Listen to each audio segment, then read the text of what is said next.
girl Katrina, and I'm back with another bump date video.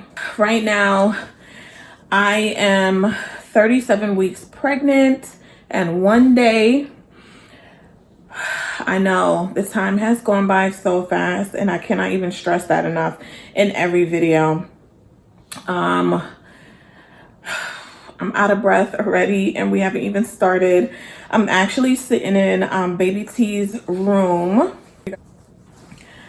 A little uncomfortable, but it is what it is. I've been uncomfortable for the past 9 months, and a couple of more weeks can't kill me. So I turned 37 weeks November 14th, so we are well on our way to getting close to our due date. But before we talk about that, it's so much that I have to catch you guys up on. I'm a little uncomfortable, so just excuse me right now. I apologize. So from our 33-week video till now, so much has changed and so much has happened. When I turned 34 weeks, we basically had our baby shower, and it was beautiful. Tiffany did an amazing job. My wife planned from the decor all the way down to the centerpieces. I think she loves event planning. I'm just telling you, she did an awesome job getting everything together, from the design of the cake. I wanted a naked cake. The naked cake, from the design of that to the invitations to pretty much everything that you will see in the upcoming video of our baby shower. We are waiting for our videographer to release the video. 34 weeks, I was 170, and baby girl's heart rate was 135 around then, around 135, 138. Nothing really has changed from 33 to 34 week. I was just pretty much just dealing with just the stress of the shower, making sure that everything was going well, you know, things of that nature. I was fine pregnancy wise. She's moving around. Everything is great. 35 weeks now. I noticed that I was becoming more short of breath, and it was really hard for me to catch my breath. I mean, going up the stairs, just talking, just doing a lot. It was just like a little overwhelming for me to catch my breath. So our regular OB was on vacation, so we saw another OB doctor that is amazing. I'm gonna just reference him as Dr. R. He was awesome. We met him prior in the summertime when I had the fall down the stairs over the summer. He was the on-call doctor at the hospital, and he was amazing. So I felt comfortable with him, so we made the appointments for our 34th and 35th OB appointment. So we went for an appointment, and I was fine. I had a little urine and protein in my urine, but that was because I was just drinking a whole bunch of junk that entire weekend that led into our appointment. I gained 4 pounds in that week. So I went up to 175, because when I was 34 weeks, I was 171. So when I jumped up 3 pounds in that week, so I kind of had to like slow it down. So yeah, so when I was 35 weeks, we went in, and basically I was letting the doctor know that I was having really short of breath. This is our second appointment with the new doctor, Dr. R. I was having short of breath, and you know, I just wasn't feeling myself. I was feeling dizzy, lightheaded, all that stuff. So he did some blood work. He wanted to make sure I wasn't anemic, because I was border anemic when I was 28 weeks. So he did the blood work, and then he also referred me to a cardiologist. So with the palpitations, the short of breath, he was concerned about that. So the blood work came back and I was fine. I wasn't anemic. There was nothing wrong. I may have been, I was deficient in magnesium as well as potassium. So I was getting Charlie horses. Within that week, I was just not feeling myself at all. So it came back that I was lacking magnesium and potassium, but I was fine with my blood level as far as me being anemic. So the next day after our appointment, our 35th week appointment, I was noticing I was having really short of breath, as well as I was having severe Braxton Hicks, and I just couldn't catch my breath. Tiffany was extremely concerned about it because I was not myself and I wasn't breathing right. I look huge. So I wasn't breathing my normal way. Even with this pregnancy, I just wasn't breathing properly. So we reached out to our OB. He was on vacation. His nurse was unable to call us not until the following morning. And then basically when I spoke to her, I told her that, the symptoms that I was experiencing. I know baby girl is kicking all up here and there's hardly any room for her to move. So it's just extremely painful. When she's kicking, I feel like she's kicking the diaphragm and that's not really supposed to happen. And so I put a bag of ice, Tiffany Reds to put a bag of ice just to move her down just a little bit. And it worked that night. So I explained that to the nurse. And so she was like, oh, that's a great trick. But she's just a little concerned because over the phone she could hear me not breathing well. So she said to go to the cardiologist and to definitely see him as soon as possible. So we were lucky enough to have the appointment the same day when the nurse called. And so we went to the appointment. Our appointment was for 11 o'clock. And we did not leave till 2:30 in the afternoon. That's how long our appointment was. We went in, they did an EKG, everything came back fine with my symptoms and what he was seeing me breathing through my mouth. He was concerned about, am I getting enough oxygen? Is the baby getting enough oxygen? So I had to do like this walk around the office just to test my oxygen level. When I went in, my blood pressure was extremely low.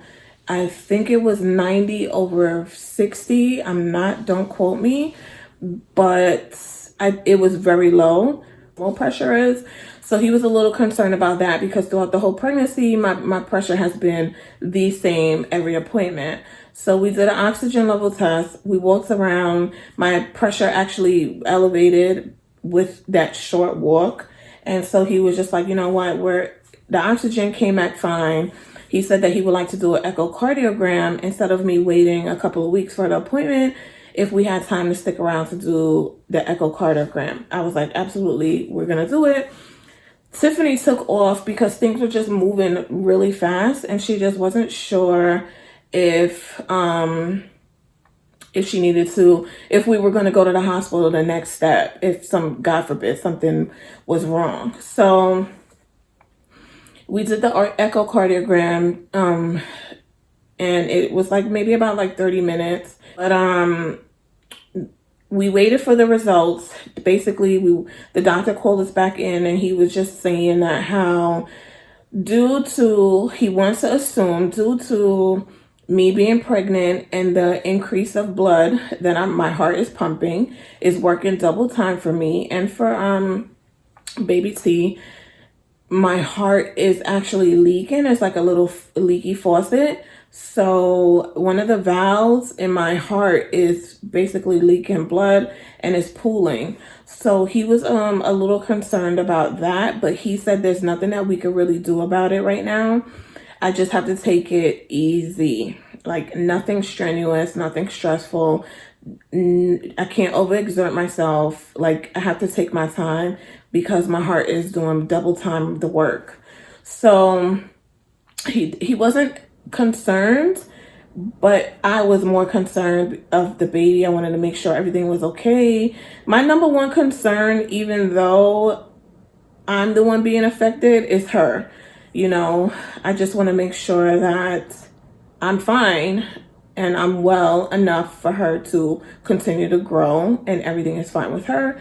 And thank God everything was fine with her. Tiffany didn't show that much of a concern, only because the doctor was just reassuring us that there's nothing that we could do. I just have to take it easy. And we definitely have to follow up once the baby is born.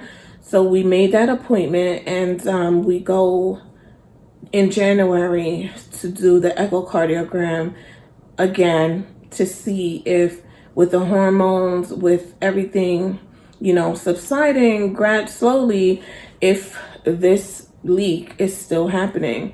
And, you know, it's just a little concerning for me because it was like, what if I never went in? Like, what if we were never pregnant? Would I have known that I have a valve in my heart is leaking? Like, it's just a lot of things that just goes through my head, and I don't want to think negatively, but it's just like it's a little scary for me. And I know that Tiffany is a little scared as well, but you know, we're putting everything in God's hands, and you know, all is well. And I'm blessed, and I'm truly grateful. And so we go back in January for the echocardiogram. So, you know, I just have to take it easy the next couple of weeks. So that happened when I was 36 weeks. So now I'm 37 weeks, and I have been having Braxton Hicks like none other. I had it's just been constant. And so the other night, Tuesday night after our appointment, I've been having Braxton Hicks. Wednesday night. It's always in the nighttime. So then Wednesday night into Thursday morning, ouch, I was having menstrual cramps, like what I'm experiencing right now. And I've just been having like cramping, and this is contractions. So basically, the contractions is just helping her transition into my pelvis. This is what the doctor stated. So Tuesday we seen our OB, our normal OB. We told him of what happened with the cardiologist, and we updated him. And also he read in his notes what occurred. So he was just telling us, you know, it was a good thing that we're scheduling. We have a scheduled C-section because this would have been really, really serious and a lot of work put on my heart. So, you know, I'm glad that, you know, that's out the way, and we're scheduled a C-section, and they just have to monitor me a little more closely throughout the procedure, the C-section, as well as when I recover. So that was that. So Tuesday night, some bomb ass turkey hamburgers, and I think baby girl wanted to come out and have a bite herself. So I was having Braxton Hicks, and they were about like 7, 4, 3 minutes apart. It was so sporadic. So then I finally laid down and they subsided. Wednesday night, this same thing occurred, but into Thursday morning, I woke up. The contractions woke me up. It wasn't even Braxton Hicks. It was real serious major contractions that was occurring. And so I tried to sleep it off, and it just wouldn't subside. And so it was maybe like 8 minutes apart, the contractions. So then Thursday morning, I fell asleep, and the contractions woke me up again. So then I woke Tiffany up, and I'm like, babe, I'm having contractions. So she was like, what? She just like jumped up, and then she was like, I said, I really can't bear it. And I started crying. So we called the doctor's office, and they told us to come in. because you don't want to play around, especially this far along in a pregnancy. So we went in and we did not see our normal doctor. We saw Dr. C, because Dr. A was on call in the hospital. So we seen Dr. C, and basically he checked my cervix, and he was saying that he can feel the baby's head right there. But my cervix was not thin enough for my water to break, but it was very close to it. And also, he was also saying that the pressure that I'm feeling, the contractions, is normal and it's gonna happen, and I have to just deal with it. He said that that's just helping her get into the groove of my pelvis.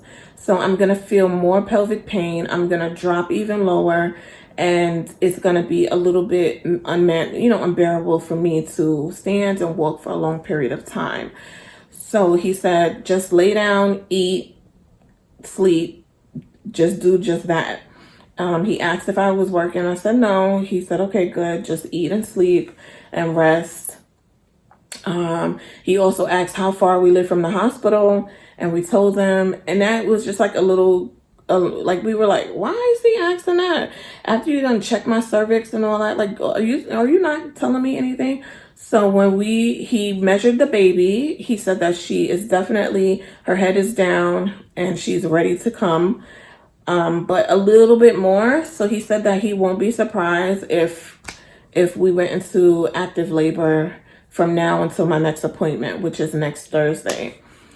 That's what's going on. Everything's set. If, my water was to break, we still are going to go through with the C-section, because of my heart. And also, I don't want to have a vaginal birth. I'm opting just to stick with having a C-section, and my doctor is clear on that. And so that's my birth plan. That's our birth plan. That's what we're planning to do. But if from now until next week, if baby girl, he said if she doesn't come within this week, then we're safe to say that she's probably not going to come until our schedule C-section, if I continue to take it easy and not do too much. So that is basically my bump date from 34 weeks to 37 weeks and 1 day. I cannot stress enough how different this pregnancy is and how fast it has gone by. Emotionally, mentally, and physically, I have never been pushed to this limit. And, this experience has really, truly made me grow. And, I don't know, it's just giving me like a little bit more strength. And I'm just so grateful for my wife. She's so encouraging. She's telling me, you got this, you're good. I can honestly say that she's been so supportive this pregnancy compared to our first pregnancy. Like, she was awesome our first pregnancy, but this pregnancy has pushed me mentally and physically to the max, where I feel like I can't. And she's just been my driving force. So I'm just truly blessed and grateful to have such an amazing wife. And my son, like Tyler, has been awesome. So yeah, I can't believe it. I'm sitting in her room in the recliner that her godparents gave her, just feeling overwhelmed and blessed and grateful. And how much I've transitioned and how much I've grown within a year is something that I can't even explain.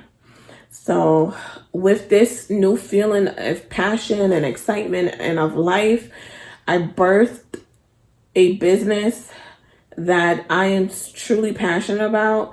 And I'm not going to talk a long thing about it, but it's called Infertility Doula And I started this consultant company because I get a lot of DMs, a lot of emails, a lot of messages and comments under my IVF videos. And I have to say that this is just something I'm truly passionate about and I'm knowledgeable about, and I have experienced all of this, all of everything that IVF has to offer. I'm always up to date. I'm always with what's going on. And I want to help other women go through their fertility journey, you know, without having to second guess or feel lost in this process. So I am basically the doula to fertility, helping you get started on your path to motherhood. Just like a doula helps you and gives you the support during your process of birth, I am before the birth. I'm pre-birth. So if you haven't checked out my Instagram, please, Katrina Forever, with 2 R's. And, you know, you can also look at the infertility doula on Instagram, and you could click the link and go straight to the website. So if you have anyone that is going through infertility issues and have no knowledge or not aware of what direction, what to do, anything like that, please send them my way. I'm not expensive at all because already fertility is expensive. Like with or without insurance, you're coming out of pocket. So I charge a little fee. I think like $15. Yes, I'm very cheap. I'm a cheap, listen, I know, okay? So my prices start from $15 to $75, and the $75 is a whole complete package from the initial start of your IVF process all the way till you find out if you had a positive pregnancy or a negative pregnancy. I'm for the whole thing. I answer emails, I answer phone calls, wee hours of the night, 2, 3 in the morning. I'm texting, I'm here. I'm gonna stop rambling. I'm gonna stop talking. So without further ado, I will show you guys this bump, okay? If I could get out the seat.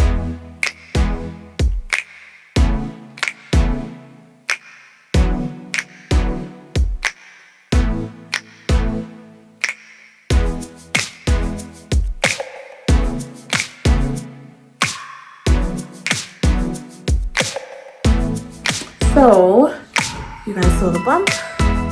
That is me at 37 weeks and 1 day. And yeah. So thank you so much for watching. Thank you for subscribing. Ta-da! Say what up, baby. So thank you so much for watching and subscribing, and thank you to all my new subscribers. What it do? You are now a part of the FRAMILY, and I appreciate you guys. I love you guys. You guys have no idea.